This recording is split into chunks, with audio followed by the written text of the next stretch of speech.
to him. Hello, everybody. It's good to see you all at this stage. I'm sure you're kind of excited, but also maybe nervous. I will try to get through this as quickly as possible. Obviously, I know it's the evening, but I will do my best. I just want to check and make sure everybody can hear me correctly. Is that right? Yes? Good. Awesome. So I'm going to go through some things. All this is something that you also cover in class with Dr. Shopstel. I believe, I'm not sure if you're there yet, but you will be getting there. Once you get to that point, you'll do a kind of a dummy application of sorts, where you'll go through the process that I'm talking about today. I'm going to give you more of a high level idea of what to expect and some ideas to kind of think about when you're going through the IRB process. Nothing here is something that I can't repeat, so please feel free to reach out to me once you get there, even if you feel like you have a different advisor, which was assigned today to this group. Even if you have a different advisor, you just want to jump to me quicker, I'm happy to do that. I've been a part of the IRB for a long time and just stepped down from being chaired last September, I guess, after doing it for about 8 years. I'm happy to be stepping down, not necessarily something I've walked away with yet. I'm still the vice chair now, but I have some intimate knowledge of how it works, and I'll kind of share that with you, more of the logic behind it, and then also some things to kind of just make sure that you have a checklist going as we get going. So that said, let's move along. There we go. So what do we do? The IRB is charged by the institution to protect two different basic areas, but we also have other areas that kind of fall under that. But the major thing here is human subjects, the most important aspect of the IRB, and that's true not only just at Johnson & Wales, but any IRB, which you will learn about if you haven't already through the CITI training. We are responsible to protect human subjects that are involved in research. Our institution is not a large medical facility. However, we do at times have riskier studies.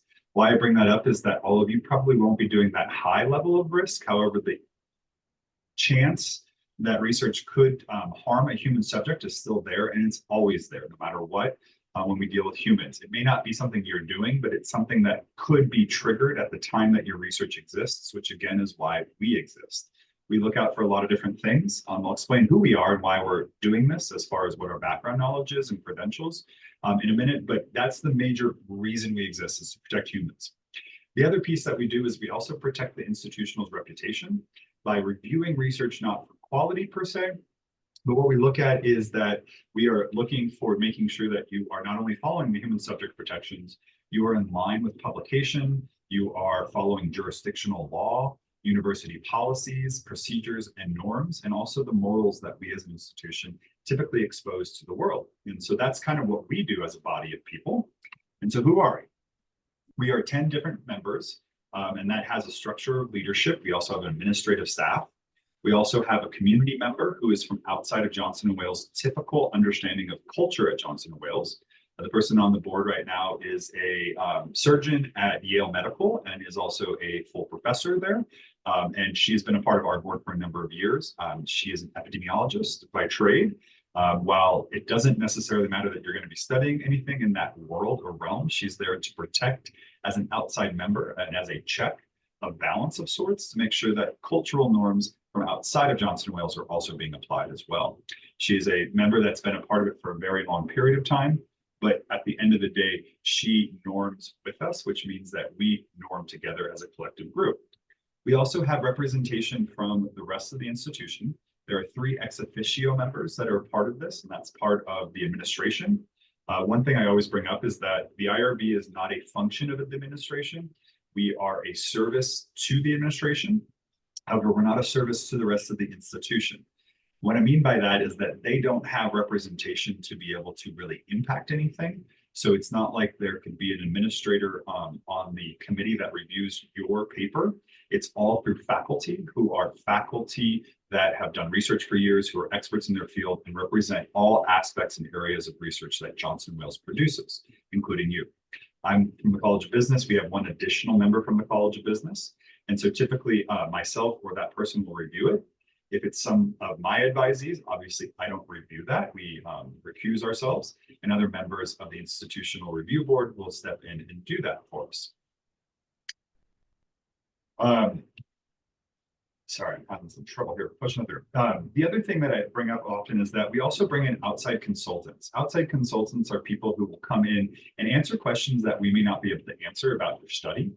So if there's a uniqueness to your study, or there are aspects of a theory that we don't really have understanding of, or methods, that's something that we ask outside help to come in and help us with. So it is, again, not a silo or a vacuum. We are something that represents as much as we possibly can, and we do our best to make sure that we are evaluating your study with fairness and also efficiency, but also within that ethical and moral norm.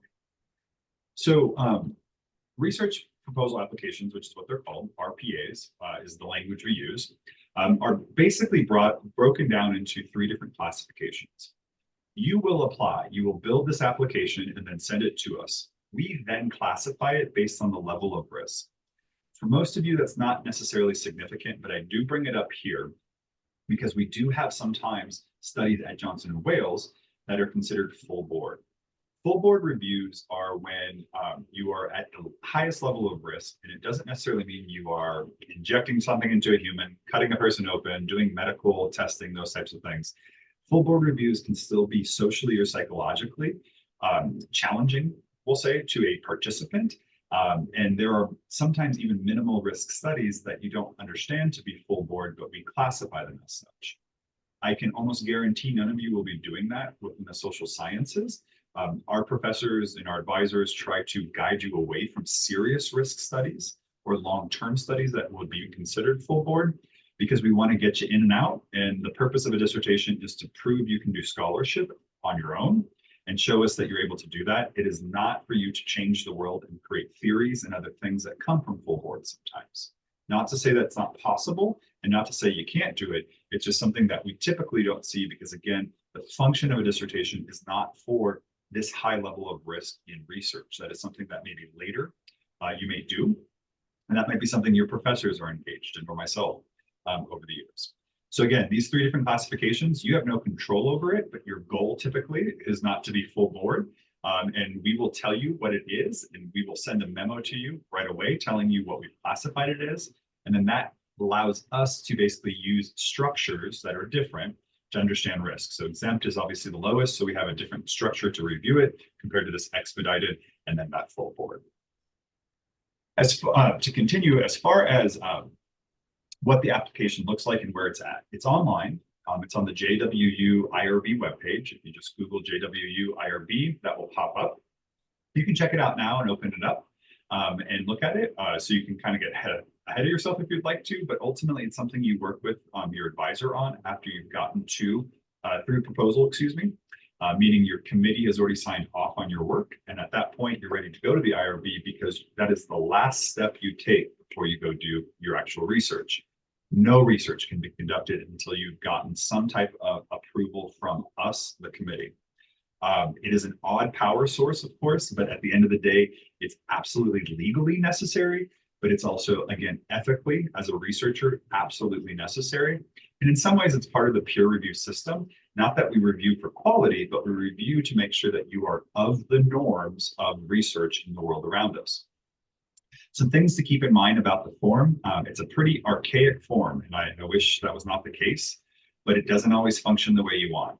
You can, it's built to have a save and resume later button, but it doesn't necessarily mean it always works the way that you want to. So I'd encourage everybody to copy and paste it into a Word document. Dr. Shopstill will actually give you that document as a template once you get to that class. Most of the advisors also have that same template that we can guide you to or give to you.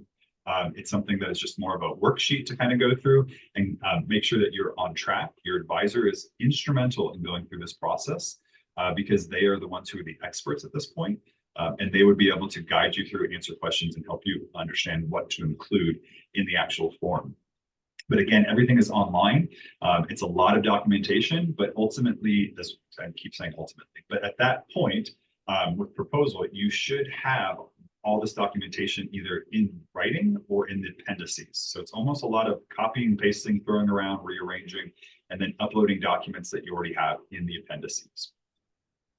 The document or the application is quite long. but it is something you need to read through. And at that point, you should be able to understand nearly everything that's in there. If you don't, of course, reach out to myself, your advisor, or anywhere else.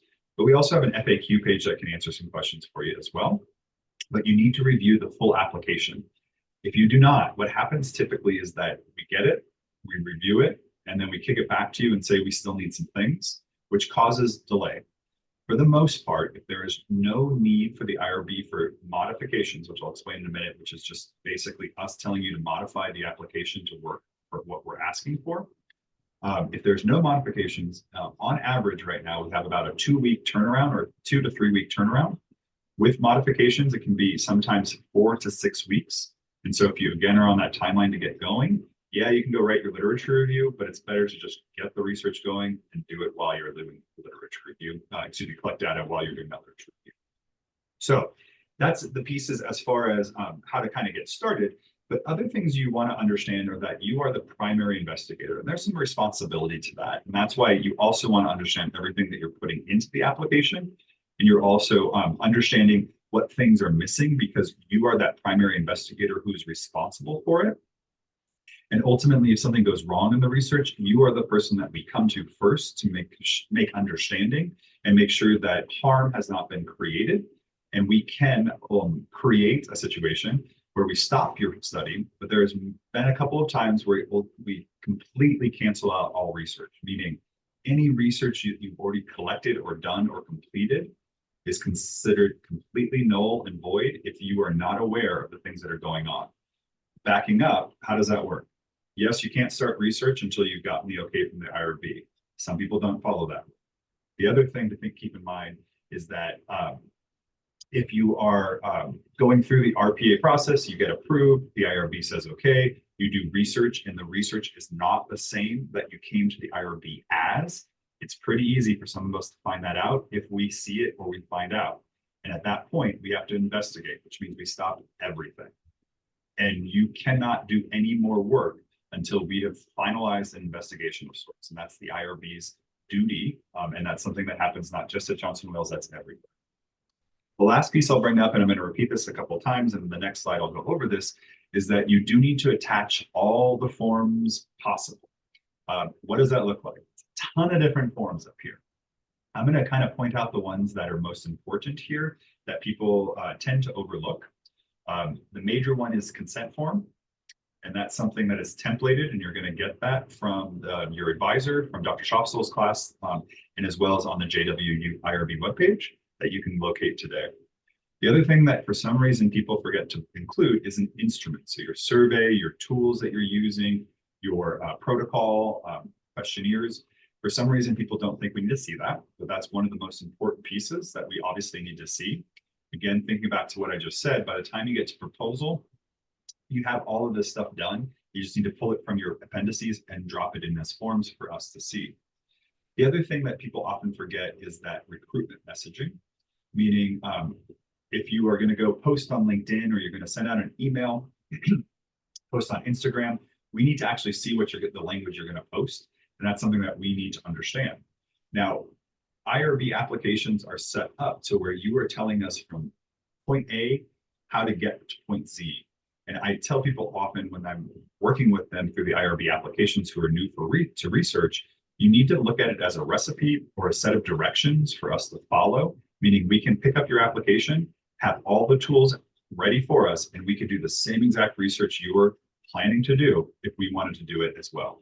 Everything needs to be there, but we don't need to look at the quality. So things like other chapters or your literature review is not important, and we don't need to see that.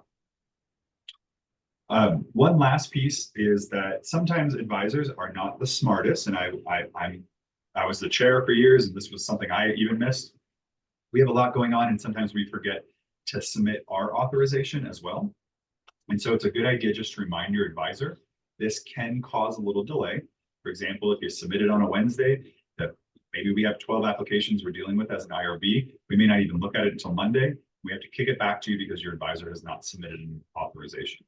So this is just something to remind yourself of. There's a reminder at the end of the application, but even still, people forget. And again, I apologize, I too forget. It's just something that's nice to see. tell us you submitted it, let us know, send us the link so we can make sure that we've reviewed it one last time and we can authorize it as being a study that can go to the IRB for review. We'll take a quick break right there. Does anybody have any questions so far? Doctor, on the city training, there is an expiration with it. Is the expiration for the beginning of this, or does it need to be non-expired through the entire dissertation process? Yeah, so city has to be up to date during data collection. Okay. So through the entire process of data collection. Now, for the most part, when we get it, the city certification, the IRB on the other side with an application defaults to giving you 1 full year from approval to collect your data. We normally will say, is this going to be good for a year? And we verify that. And we will come back to you and say that, but you might be able to say, well, I'm going to do it in the next month. We'll come back to you if it's in 2 months, but we'll still be able to say, oh, well, your certification is good for another 6 months, so that's fine. But you may get a message saying, hey, you need to re-up it, and we check on those and audit them throughout the study. Perfect, thank you. Yep. And one thing about CITI, the refresher courses, if you've already done it, the refresher is all you need.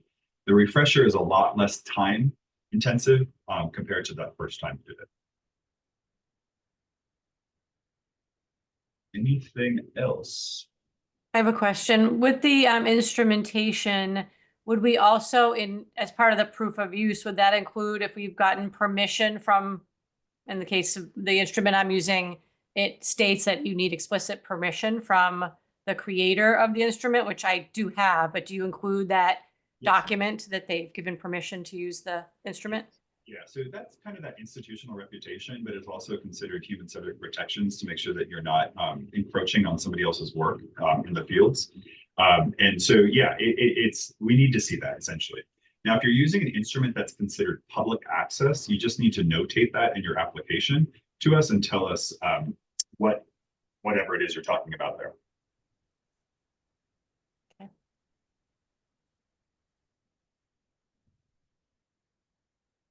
Anything else? Awesome. We will keep moving. So the next piece I want to talk about that I kind of already highlighted was timing. For the most part, everybody's exempt or expedited, and that's something that we do outside of regular scheduled monthly meetings. Full boards, though, if you can see the meeting schedule online, but if you feel like it's going to be a full board, understand that it's probably at least 1 month as far as review goes, because we need about 15 days to review it. We have our meeting, and then we go through an additional process sometimes. Again, I bring this up not necessarily to give you the process, but more so not to alarm you or scare you, but to let you know you want to avoid full boards as much as possible. It is very, very unfortunate, but sometimes we even get to the point where it takes 6 months for a full board to get through because of the amount of entities involved and the amount of paperwork we need from, let's say, our Office of General Counsel, maybe an insurance writer that we need addition for. We may need to outside counsel this. We need to get additional consultants to understand certain aspects. I say this again, just to not scare you or alarm you, but to say not a good idea typically to try to have the highest risk level of research at this stage, because again, you're not set up for it. It's not the point of a dissertation. Your advisors will definitely encourage you to step away from that. As far as other meetings, it is not uncommon for the chair to have multiple meetings in 1 month. We do sometimes have meetings every single Friday of a month, but you cannot expect that. Again, just one more element to kind of avoid. We always tell people that at the end of the day, there are no guarantees, meaning we cannot. However, you should plan for an average of 1 full month, not working days, from submission to approval. After a month, it's very rare to ever happen. But like I said, normally it's roughly 2-ish, maybe 3 weeks at this point. We have a larger committee than we've ever had, so we're able to process things quicker. But I always tell people just expect a month so that you are not sitting around waiting. Be happy when it comes back to you in 2 weeks. But we can't make any guarantees. So some communications that you'll get from us, or you should expect, is that we classify it. So we tell you it's exempt, expedited, or full board. That gives you the understanding of we are in queue. It's in process. That's a confirmation to say it's begun. You can reach out to us and ask if we got it or received it. But to be honest, it's pretty well automated. And we normally will classify within about a week or less. Again, you can reach out to see if we've received it, but most of the time we've always received it. It's never been an instance where that didn't happen. The classification letter will give you kind of a firmer understanding that we are moving on. We are getting there. And that's important, of course, but it's also something to think about when you are wondering kind of what's next. If you don't see that from us, let's say soon, that is something that maybe you can check in on, but it also means that maybe we're backed up or we're still working through it with additional resources needed or talking to additional people. We won't skip over you. We won't talk to your advisor instead of you. Very rare instances we'll do that if we find there's some kind of abnormality, but we will come to you, so don't bug your advisor either. They haven't heard. You will be the first person to hear as that primary investigator of the study. You will receive different letters. Normally, you get the approval modifications. It is probably once or twice a year we fully decline a study, but understand that modifications, which is something many of you might get, are not a choice or an option. They are mandates from the IRB to say, if you want to do your research, you have to follow these rules that we're telling you to follow. You need to show us proof that you've actually updated this or modified your study. The approval, of course, is just an approval. A decline is final, like I said, but you can redo your application. I have never once seen any doctoral dissertations be fully declined at Johnson & Wales, but I bring it up because that is, of course, part of our processes and it could occur. But your advisor will work very hard and diligently. They are aware of how to avoid this situation completely and thoroughly, I should say. So not a problem there. You shouldn't be expecting a decline. But again, the approval is probably one of the more common pieces and modifications that you'll see as well. So some things to expect, more closely related to the DBA.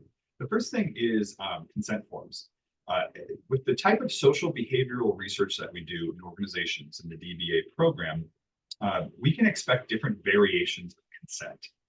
Consent can be done in a couple of different ways. We have a consent form that is considered the legal template the university uses, which means that everything on there is something you should be giving consideration to. If you have lower risk work, there are parts of the template that you don't need or you don't need to repeat as much, and you can also simplify that. That's a judgment call you make in understanding the risk level that you have. So shortened consent is plausible and it's not wrong. It's just something that we may come back to you and say, you need a little bit more. A hint there to be getting through the process quicker, just take the template as it is and don't shorten it. And again, that will get you through the process quicker. But talk to your advisor or reach out to me to see what you may be able to do. Understand though, I can't give you the answer that you're going to get back because the IRB is a group of 10 people. Somebody else might review it and I may not review it, which means we don't have consistent ability to always understand the same level of risk that maybe my colleague does. So again, go back to this idea, no guarantees, but relatively speaking, shortened consent is okay within reason. No signature consent is pretty common. The beginning of surveys, for example, with low risk, or the beginning of interviews, you can also ask for verbal consent as long as you have a plan. And I will repeat this, as long as you have a plan, verbal consent, as long as you have a plan, telling us how you're going to secure, meaning you're going to obtain it, and then you're going to transcribe it, and then keep something confidential, not anonymous, knowing that this was the person who accepted this consent verbally. And that has to be stored in a university cloud, for example, that is considered secure. When you get to that, again, if that's the choice you're going to do, work out with your advisor how verbal consent will be stored. It has to, again, be secured. Preambles to surveys are pretty common, and that's where you put the consent form on a page before you get to the beginning of the survey, where people can't even go to the survey without actually seeing the consent first. People electronically agree, and they move on. You can, less and less people accept, I would say probably less than 75% maybe, even maybe higher number of DBA collects a physical signature of consent form. That's normally kind of the old school way of thinking when Zoom was considered less attractive and less appropriate for research when people were in person, but you can still do it. It's just not something you have to do. Organizational permission versus privileged information is something that I want to bring up and kind of explain and make sure that this sticks in your head. Organizational permission might be at the organization you work at, and that's somebody other than you saying you can access the information. If you are the owner or the CEO, or you are the person giving the, meaning if you're doing the research and you're the CEO of the company and you're saying this data can be used, that's considered privileged information, and the IRB may not allow you to use it. The reason for that is because that is efficacy-wise kind of going against what we're trying to do to protect human subjects, but also to protect the soundness of data.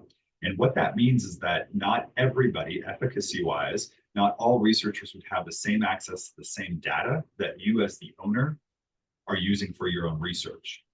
If there's somebody else at the organization who controls permission for that data, that is considered organizational permission.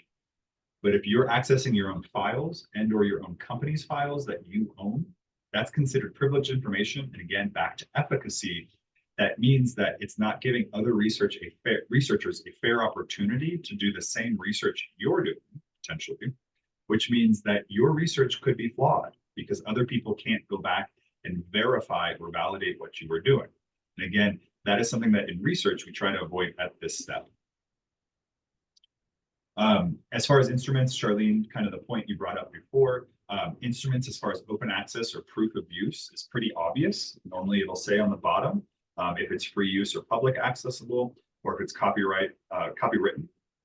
And if those are the cases, you need to reach out to the author. If it's copywritten and you can't get a response, unfortunately, you cannot use that instrument. And so that's something to think about early on as you're building out your proposal and working with your advisor. Again, I will repeat this, the full recruitment plan is absolutely necessary, meaning that is the messaging you also use. We need to see that.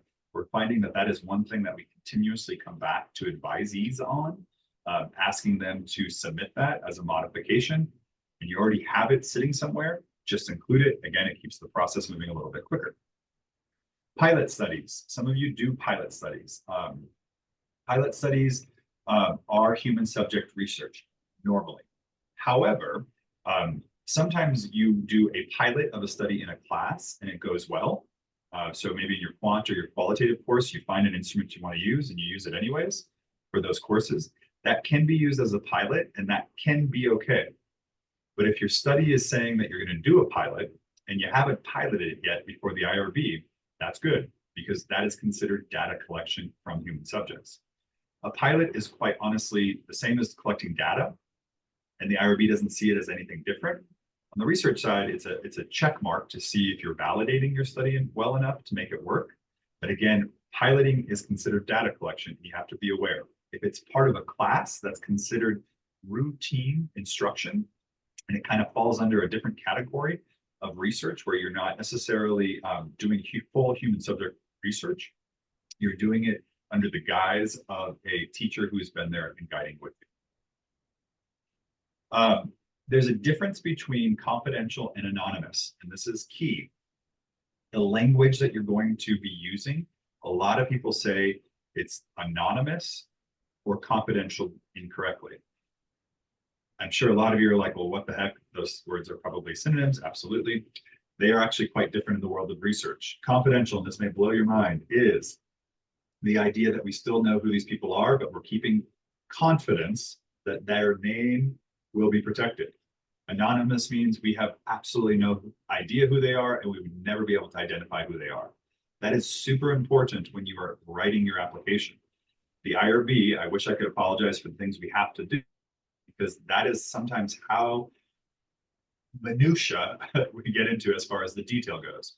And what I mean is that if you say it's anonymous, but really what you're talking about is confidential and other aspects of your application, we will kick it back to you as a modification to clarify the points and understand what you're trying to do. Games of chance. This is the dumbest thing I've ever heard at any institution I've ever been a part of or worked with or been around. For some reason, Johnson & Wales has continued to fight me and fight the norms of research, but Johnson & Wales has used We'll say law to understand that we cannot do any type of games of chance. You can pay people to be a part of your study, but you cannot do any type of game of chance. That means a lottery or a submit your name and you can be raffled into a $50 Amazon gift card. We just can't do it at Johnson Wales. I have lost the battle so many times and I have given up that fight. I hope somebody sometimes change that for us, excuse me, but just do not try to do it. We can't do it. It's something we all argue all the time, but it's just not going to work. But you can pay it. You can absolutely pay everybody equally, so long as it's considered equal payment to all.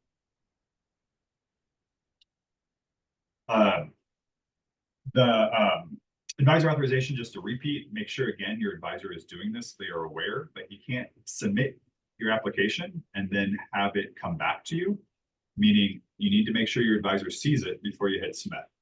I know that sounds obvious, but it doesn't always happen like that. People hit submit and they think it's just going to wait until the advisor sends a verification. Work with your advisor, make sure that they have seen it and that you are on the same page before you hit submit, because again, that slows the process down and obviously something you want to avoid. One thing that I cannot stress enough is we do not need to see your full proposal. The IRB reviews on average every month about 40 to 50 different applications, and we do not need to read more. The more you tell us is more reason for us to be particular and try to find things, because what you're telling us is more detail and we're going to get confused potentially, and or we're going to have more questions. The simpler the better. Keep in mind, it's directions like a recipe, get us from A to Z, and that's all we need to understand. We don't need the theory. We don't need all that fun stuff that you do for the chapters in your dissertation. It's not going to impress anybody at the IRB. I promise you that. So I would show you the FAQ page, but you have access to that if you go to the JW IRB webpage. With that, I promise you I'll try to get us done as quickly as possible. Are there questions?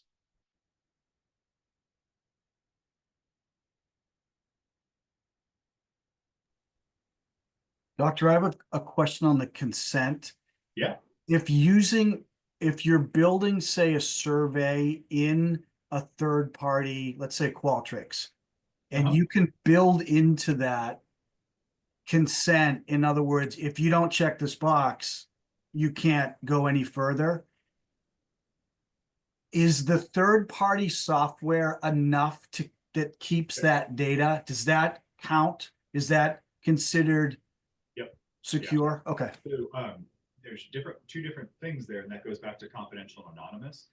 Qualtrics allows you to do either or. So it can collect IP address or an email address, for example. Let's say you want them to do the survey, and then you want to reach out to see if they want to do interviews for a mixed method or something.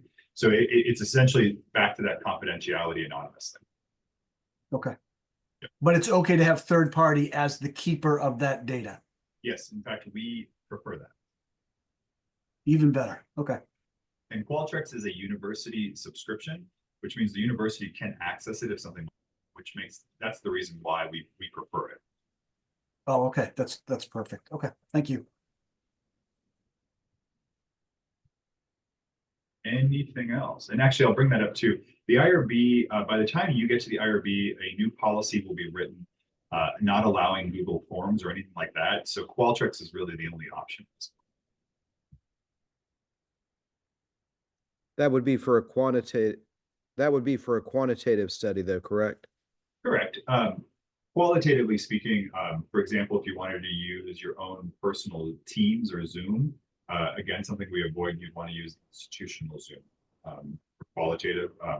But there are questionnaires too, sometimes that we use for Qualtrics, so it's considered qualitative. Okay. Anything else?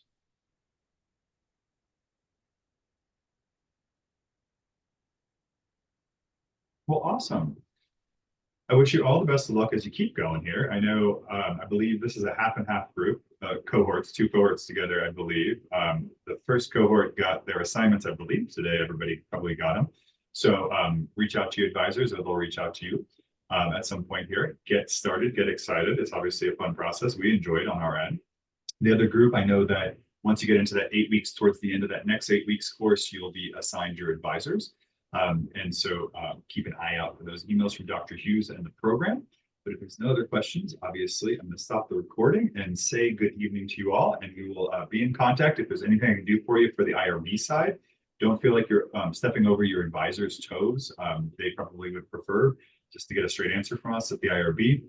So feel free to reach out to me directly. Again, it's not something that they're going to be turf war about, but also your advisors have really good understanding of the process as well. Thank you. Very Thank you, good. Doctor. Take care. Goodbye. Thank you, Dr. Hood. Bye. Thanks, Dr. Hood. Take care.